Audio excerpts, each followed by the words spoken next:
پارہ نمبر 12۔ قرآن کریم میں اللہ تعالیٰ نے منکرین کو قرآن کریم کے بارے میں 3 قسم کے چیلنج دیے ہیں۔ پہلا چیلنج یہ تھا کہ تم اس قرآن جیسا قرآن لاؤ۔ دوسرا چیلنج 10 آیات جیسی 10 آیات لے آؤ۔ آخری چیلنج تیسرا کہ قرآن کی ایک سورت جیسی کو سورت لے آؤ۔ تو یہاں 12ویں پارے میں جو چیلنج ہے وہ 10 صورتوں کا ہے کہ تم قرآن کریم کی 10 صورتوں جیسی 10 صورتیں لے کر آؤ، وہ تم نہیں لا سکتے، تو پھر سمجھ لو کہ قرآن کریم برحق ہے اور تمہارے الزامات اعتراضات سب جھوٹ ہے۔ تو اللہ تعالیٰ نے یہ چیلنج دیا ہے۔ سب سے اہم یہ ہے کہ پارہ نمبر 12 میں اللہ تعالیٰ نے انبیاء علیہ السلام کے واقعات کو ذکر فرمایا ہے۔ سب سے پہلے حضرت نوح علیہ السلام کا ذکر فرمایا، پھر حضرت ہود علیہ السلام کا ذکر فرمایا، پھر حضرت صالح علیہ السلام کا ذکر فرمایا، پھر حضرت ابراہیم علیہ السلام کا ذکر فرمایا، پھر حضرت لوط علیہ السلام کا ذکر فرمایا، پھر حضرت شعیب علیہ السلام کا ذکر فرمایا، اور پھر تفصیل کے ساتھ حضرت یوسف علیہ السلام کا ذکر فرمایا۔ حضرت نوح علیہ السلام کا واقعہ بیان فرمایا کہ جب قوم شرک میں حد سے تجاوز کر گئی، اللہ کا حکم آ گیا کہ آپ کشتی تیار کرو۔ کشتی تیار ہو گئی، آپ نے جو کلمہ گو تھے کشتی میں سوار فرما لیا، جانوروں میں سے نر اور مادہ جو جانور تھے وہ بھی اس میں بٹھا لیے، آسمان سے پانی برسا، زمین سے پانی نکلا، سیلاب آیا۔ تو حضرت نوح علیہ السلام نے اپنے بیٹے کو کہا بیٹا تو بھی آ جا۔ اس بیٹے نے کہا میں پہاڑ پر چڑھ کے بچوں گا، آپ کے ساتھ ہی بیٹھوں گا۔ پہاڑ پر بھی پانی تھا۔ تو حضرت نوح علیہ السلام نے اللہ سے دعا مانگی کہ یا اللہ، میرا بیٹا میرا اہل ہے، اولاد ہے، اور آپ نے وعدہ فرمایا تھا کہ آپ کے ساتھ ایمان والوں کو، اہل و عیال کو بچا لوں گا۔ تو اللہ تعالیٰ نے حضرت نوح علیہ السلام کو یہ بات فرمائی کہ اہل سے مراد وہ ہیں کہ جو مسلمان ہیں، یہ کافر ہے، اس کا کوئی عمل قابل قبول ہی نہیں ہے، اس لیے یہ وہ اہل نہیں ہے کہ جس کو تمہارے ساتھ سوار کیا جائے۔ تو حضرت نوح علیہ السلام کا بیٹا بھی مشرک ہونے کی بنیاد پر اسی عذاب کے اندر بہہ گیا۔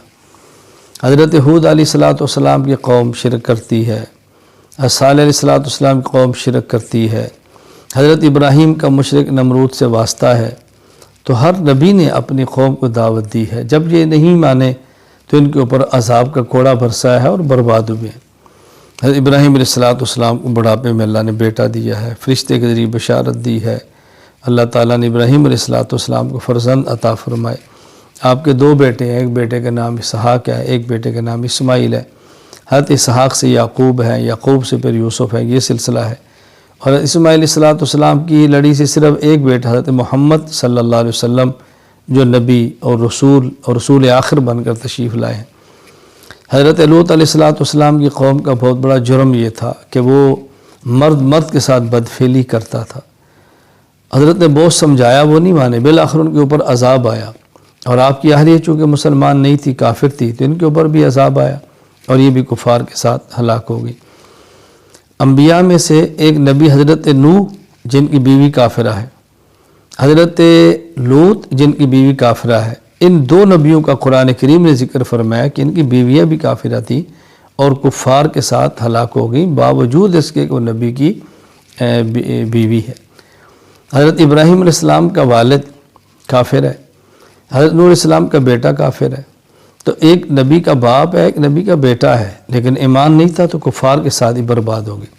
ہمیں سے بات سمجھ آئی، حسب اور نسب سے انسان کی نجات نہیں ہوتی، نجات کی بنیاد ایمان ہے۔ ہاں ایمان موجود ہو، پھر اعمال میں کمی کوتاہی ہو، اللہ اپنے کرم سے کمی کوتاہی کو معاف فرما دے، درگزر فرما دے، یہ بات بالکل الگ ہے۔ پھر حضرت شعیب علیہ السلام کا قصہ بیان فرمایا کہ ان کی قوم کا بنیادی بہت بڑا جرم ناپ تول میں کمی تھی، بہت سمجھایا، نہیں باز آئے، بالآخر ان کے اوپر بھی اللہ کے عذاب کا کوڑا برسا اور وہ بھی تباہ و برباد ہو گئی۔ پھر پارہ نمبر 12 میں اللہ تعالیٰ نے تفصیل کے ساتھ حضرت یوسف علیہ السلام کا واقعہ بیان کیا۔ اس کا کچھ حصہ پارہ نمبر 12 میں اور آگے کچھ حصہ ان کا پارہ نمبر 13 میں۔ جس قدر پارہ نمبر 12 میں ہے میں اسی کا خلاصہ ذکر کر رہا ہوں۔ حضرت یوسف علیہ السلام کو خواب آئی ہے کہ آپ کو 13 ستارے، ایک چاند اور سورج سجدہ کر رہے ہیں۔ والد سے پوچھا، والد تعبیر بتائی۔ وہ اس تعبیر کو آخر میں اللہ تعالیٰ نے کس طرح سچا کر دکھایا کہ 11 بھائی ماں اور باپ نے آپ کو سجدہ تعظیمی کیا۔ تو حضرت یوسف علیہ السلام کے بھائی حسد میں آگے اپنے باپ سے بھائی کو مانگا، لے کر چلے گئے، خود ان کو کنویں میں پھینکا، جانور کو ذبح کیا، اس کا خون ان کی قمیص پہ لگایا، والد کا بھیڑیا کھا گیا ہے، جھوٹ بولا۔ یوسف علیہ السلام گزرتے قافلے نے اٹھا لیا، ان کو مصر میں جا کے بیچ دیا، عزیز مصر نے خریدا، اس کے گھر میں بڑے ہوئے، اس کی بیوی زلیخا ان پر فریفتہ ہو گئی، بہت کوشش کی ہے، ان تہمت لگا دی۔ یوسف علیہ السلام اس تہمت کی وجہ سے جیل کے اندر گئے ہیں اور ایک عرصہ جیل کے اندر گزارا ہے، اور زلیخا الزام لگاتی رہی۔ اللہ تعالیٰ نے ایک صفائی کا موقع آپ کو دیا جو آخر میں بات آئے گی۔ تو آپ جیل میں چلے گئے، ایک عرصہ جیل میں گزارا، پھر جیل میں آپ کو 2 قیدی ملے، ان 2 قیدیوں نے اپنے خواب بتائی، آپ نے دونوں کو تعبیر بتائی، تعبیر کے مطابق ان دونوں کے ساتھ معاملہ ہوا۔ جس کے بارے فرمایا تھا کہ تو بری ہوگا اور بادشاہ کا ساقی بنے گا، وہ ساقی بنا۔ جس کو فرمایا کہ تو سولی چڑھ جائے گا، وہ سولی چڑھ گیا۔ پھر یوسف علیہ السلام کے دور میں جو بادشاہ تھا اس نے خواب دیکھی، اس نے اس خواب کا ذکر کیا اپنے ان علماء کے ساتھ جو اس کے دربار کے تھے، ان کو خواب کی تعبیر نہیں آتی تھی۔ تو یہ جو جیل سے رہا کر آیا تھا، یوسف علیہ السلام نے اس کو تعبیر دی تو بادشاہ کا ساقی بنے گا۔ اس نے کہا مجھے اجازت دو، میں جاتا ہوں۔ تو پھر یہ جیل میں گیا، یوسف علیہ السلام سے خواب کی تعبیر پوچھی، یوسف علیہ السلام نے بتا دی، اس نے واپس آ کر خواب کی تعبیر بتائی، بادشاہ بہت خوش ہوا۔ تو بادشاہ نے کہا بھی اس کو لے آؤ، یہ تو بہت اچھا آدمی ہے۔ جب یوسف علیہ السلام کو لے جانے کے لیے جیل میں بادشاہ کا نمائندہ پہنچا تو یوسف علیہ السلام نے فرمایا کہ میں آتا ہوں، لیکن پہلے ذرا ان عورتوں سے پوچھو کہ جن نے ہاتھ کاٹا تھا وہ قصہ کیا تھا۔ وہ قصہ کیا تھا کہ یوسف علیہ السلام پہ زلیخا فریفتہ ہے اور وہ چرچا مصر میں ہو گیا، عورتوں نے تانے دینے شروع کیے۔ تو زلیخا نے اپنی سہیلیوں سے عورتوں سے کہا تمہیں پتہ ہی نہیں وہ بندہ کون ہے، تم دیکھو تو صحیح۔ دعوت کی، دسترخوان بچھایا، یوسف علیہ السلام کو آپ باہر بلایا، آپ تشریف لائے۔ تو تانا دینے والی عورتوں نے دیکھا تو حسن دیکھ کر دھنگ رہ گئی۔ انہوں نے اپنی انگلیاں، یعنی انگلیاں تھیں، پھل ہاتھ میں تھے، اور جب ایسے چھری ہاتھ میں ہے اور ایک ہاتھ میں پھل ہے، پھل کاٹنے لگی تو پھل سے نکل کے ہاتھ تک کٹ گئے۔ یعنی اس قدر یوسف علیہ السلام کو اللہ نے حسن عطا فرمایا تھا۔ تو حضرت یوسف علیہ السلام نے بادشاہ سے فرمایا کہ ذرا قصہ تو تحقیق کرو، ہاتھ کیوں کٹے تھے، مصر میں کیا ماجرا تھا؟ تو جب تحقیق کی تو یہ بات کھل گئی کہ یوسف علیہ السلام بے گناہ ہیں، آپ کا قصور نہیں ہے، قصور زلیخا کا ہے۔ تو پھر زلیخا نے بھی تسلیم کیا کہ میرا قصور ہے، ان کا جرم نہیں ہے، میں نے گناہ کیا، میں نے کوشش کی تھی، لیکن یوسف نے اپنے آپ کو بچا لیا۔ اس کے بعد پھر بادشاہ نے کہا کہ ان کو لے کر آؤ۔ یہ پارہ نمبر 13 میں اگلا قصہ ہے، انشاءاللہ وہاں ذکر کریں گے۔ فی الحال یہ بات میں نے آپ کے سامنے عرض کر دی ہے۔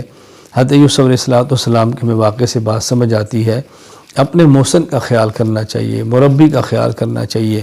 یوسف علیہ السلام تو نبی ہیں، معصوم ہیں، تو پھر بھی آپ نے جو بنیادی بات کی نا زلیخا کی دعوت کو قبول نہ کرنے کے سلسلے میں، انہوں نے فرمایا کہ دیکھو وہ میرا مربی ہے، میری تربیت کی ہے، میرا محسن ہے۔ یہ ظالم لوگوں کا کام ہے احسان فراموشی، میں جرم کبھی نہیں کر سکتا۔ جرم تو جرم ہوتا ہے، لیکن سمجھانے کے لیے بات آپ نے فرمائی، اس لیے احسان فراموشی کبھی نہیں کرنی چاہیے۔ اور یہ جو مکر و فریب ان نے کیا تھا یہ کبھی نہیں کرنا چاہیے۔ یہاں اللہ تعالیٰ نے عورتوں کے مکر کا ذکر کیا اور فرمایا اِنَّ کَیْدَکُنَّ عَظِیمٌ، تمہارا مکر تو بہت بڑا ہے۔ اس کا معنی یہ نہیں کہ ہر عورت کو مکار کہیں، ہر عورت کو مکاری کہیں، مکر مرد بھی کرتے ہیں، اور ایسے یہاں پر نہیں کیا ہے۔ مطلب ہے کہ بہت بڑی یہ سازش تھی، اللہ نے اپنے نبی کو اس سازش سے محفوظ رکھا، گناہ سے بھی بچا لیا، اور جو الزام تھا آئندہ اس سے بھی بچا لیا، اور ان کی برات بھی ہو گئی۔ اللہ نے اپنا کرم فرمایا۔ اللہ تعالیٰ اس واقعے سے جو عبرتیں ہیں ہمیں حاصل کرنے کی توفیق عطا فرمائے۔ یوسف علیہ السلام نے جیل میں جانا برداشت کر لیا ہے، لیکن زنا کے گناہ کی طرف جانا برداشت نہیں کیا۔ اللہ ہمیں بھی یہی اپنی ترتیب اور حکمت اختیار کرنے کی توفیق عطا فرمائے کہ گناہوں سے جتنا ہو سکتا ہے بچیں۔